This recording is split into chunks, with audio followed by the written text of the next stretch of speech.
What else we got here? This magical book of scripture that the flying spaghetti monster has given to me. Are you infected with a heathen religion? Do you have a pagan god stuck in your brain? Well, I can remove these pagan gods for you. I have a process that removes any old, dead and deprecated gods from your software. And here's how you can tell. Here's how you can tell if your god is heathen, if your god is pagan. Is he an abusive, loveless God? Does he call himself the Prince of Peace while preaching the opposite? Does your religion reward violence? Does your religion give rewards to those people who kill in the name of your God? Does your God love his martyrs? Is there a special place that he has set apart for those brave enough and wonderful enough and loving enough to kill his children in his name? Does your God celebrate his martyrs? Does your God preach hate? Does your God preach an in-group that you can love and an out-group that you are not allowed to love? Does your God preach who are his children and who are definitely not his children, and so therefore they are open for rape and slavery and all those wonderful things? Does your God require lies in his name? Is that a thing that your God requires of his children? Shh, don't tell. Shh, wait. Just be quiet. Let me do my thing. Don't break the spell. Does your God require this of you? Require you putting it into your children's software?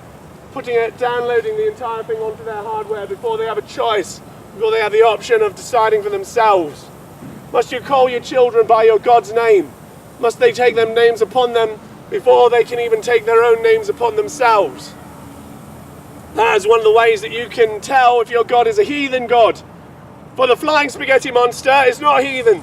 The flying spaghetti monster is a God of reason. Only Pastafarians have a God who loves reason and science.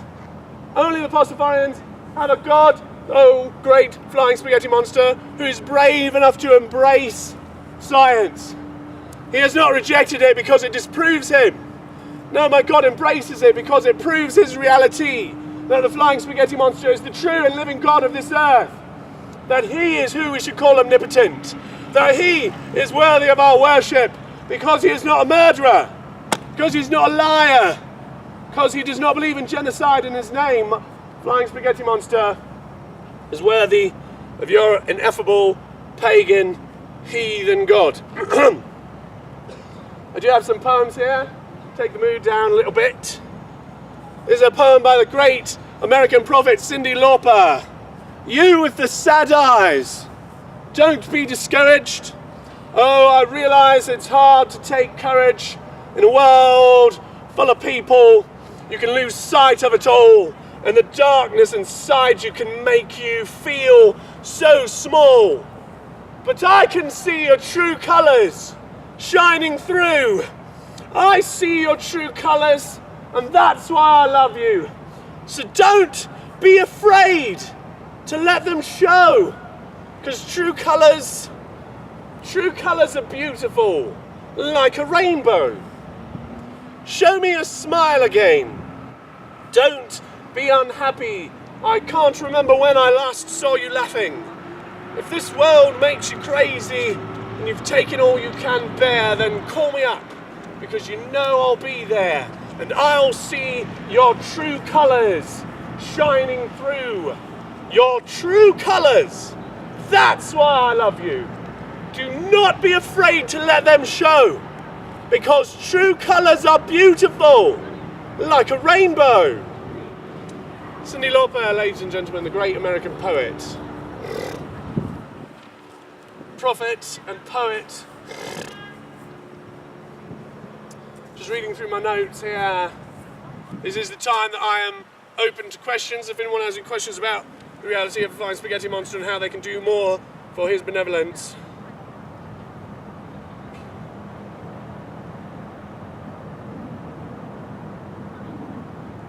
Let's see if we can name the quote here. If anybody out there would like to play this game, I'll give you $1. Actually, that's not true. I don't have $1. But I do have something here. I'll give you one of these. If you can tell me who said this. This grotesque level of inequality is immoral. It is bad economics. It is unsustainable. This type of rigged economy is not what America is supposed to be about. This has got to change. And as your president, together we're going to change it. Nobody? That's fine. I understand. I quite understand. I don't know who it is either. I didn't write it down. So we're going to have to figure that out. Let's think a little bit about your heathen god. About your poor, sad, dead and heathen god who died centuries and millennia ago, and whose only his empty shell is being worshipped by those who profess love for him but don't know nothing about him. What truth, please, can dispel your God? Is there such a thing? Can your God be proved or disproved? How could I do it? Little thought experiment for you. Because you'll find that your priest has lied to you about the answer to that. Your priest has said there is no answer to that question. He says you can't prove or disprove God, which of course is nonsense. That is actually the defining line between sense and nonsense. Whether or not I can make a prediction about it and then show that that prediction comes true. That is how we measure the difference between reality and the opposite of reality. We use science. So if your God would like to reserve the right to not be tested scientifically, I think we can understand why. I think we know what it is about your God that he does not want tested, and it is his reality, isn't it? For the flying spaghetti monster, the Church of the Pastafarians is not afraid of science, for science has already proved that the flying spaghetti monster is the true and living God. The one true and living God on this earth, and that Pastafarianism is the fastest growing mainstream religion on this earth today. That those people in America who feel his noodly appendage touching them in their hearts and are converted, they put down on their real forms when they ask, what is your religion? They put down, I am a Pastafarian, and I believe, of course, in the true and living God, the flying spaghetti monster. Hello, sir. How you doing? I'm doing very well. So the question is now up to you. I can prove my God, or I can disprove your God. It really is up to you to decide which you would like today. Whether you would like proof that the flying spaghetti monster is the one true and living God of this earth, or that your pagan and heathen religion is actually a false God that you are worshipping in the name of a man.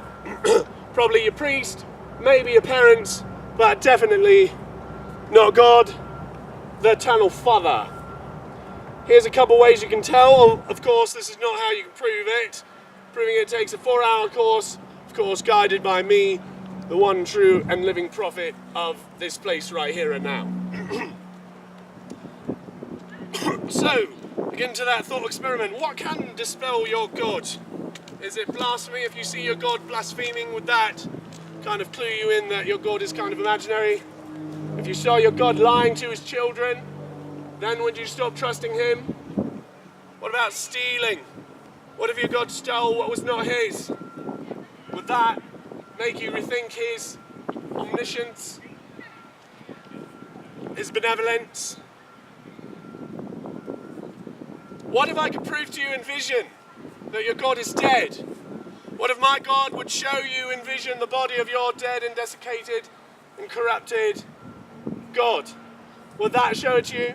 A vision in your head? Because that was enough for Abraham. That was enough for Joseph. Just a vision in their head. That's all it took for them. Is that enough for you? No, I didn't think so.